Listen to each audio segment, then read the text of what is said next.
Um, Big Ten basketball is predicting was not to say that it wasn't pointless before, but it's almost pointless now um, because of all the change. Like I can look at Michigan State and say, yeah, they're probably going to be my favorite next year for a number of reasons. But outside of that, boy, it's going to be tough. Maryland, I'm like, wow, they seem to have a lot going on. We know what Purdue has coming back, but I don't think that they're going to be able to run roughshod with the same group over the league like they did next year. And then who else is going to surprise you? We don't If know. if Purdue has Edie back, and Which you I have, think that they will. I do too. And if they have the two freshman guards now as sophomores, you don't think that team has a chance to become? It should be better, yes. Yeah. But I So don't think they're going to run roughshod over the league like they did because I think the league is going to take, or coaches are going to take cues from what it takes to beat that team. well, but And you that's can't, nobody's going to stop Edie. yeah. I mean but that's if those cues work next year. Right. I mean, Well, of course, that's what it takes to beat them. I'm not saying everyone will. I think that there's enough talent and that enough change that they will be able to do that's that. what it took to beat them last year. But I think this. I think Braden Smith and Fletcher Lawyer will be better and more consistent. Absolutely. And I Oh, think it's that going to be tougher. if you dare them to beat you next year, they will on more than their share of occasions. And eventually, and it's not like if you say you even teams that threw everything at Zach to beat them still gave up numbers. He's still going to get his. He's going to find a way to get his numbers.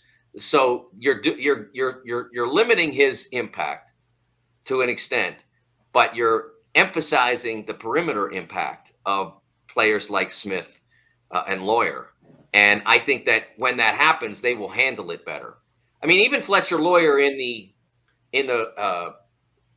Fairleigh Dickinson game had a really solid game, and one of Purdue's errors, was not recognizing that Fletcher was the one guy who had it that night on the perimeter, and didn't get him the ball often enough, and didn't get him shots often enough because he was standing up to the pressure of the moment while other players were not.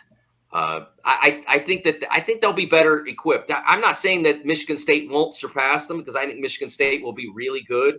I think it'll be a terrific battle between the two of them. I'm not sure whether there will be a third contender for that regular season, but I think those two teams have a chance to be exceptional in a way that other than Purdue last year, and Purdue by the end of the year wasn't quite that team that the Big Ten didn't have last year. Hey, you want to take cues on how to handle Purdue? Just call Mike Woodson, right? 3-1 against them. I mean, that's the one guy who seems to know how to beat him and how to handle Zach Edey. I mean, he had a lot of success, and obviously had a great guard and who had a great game that day in Hood Shafino. But there's something to be said for that.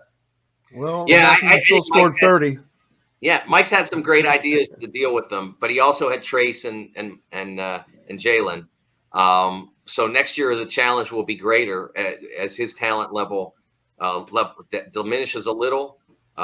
But he has done a terrific job going against the Boilers and in particular Edey. And speaking of next year, Indiana, of course, still looking to finalize their roster with 2 more open spots. They have filled 5 of those, a couple freshmen, 2 of those. But they've done a pretty good job on restocking, but the judgment is out with these final 2 spots because these are the greatest need of all of those. And who fills those final 2 places will determine how successful this offseason was for Indiana.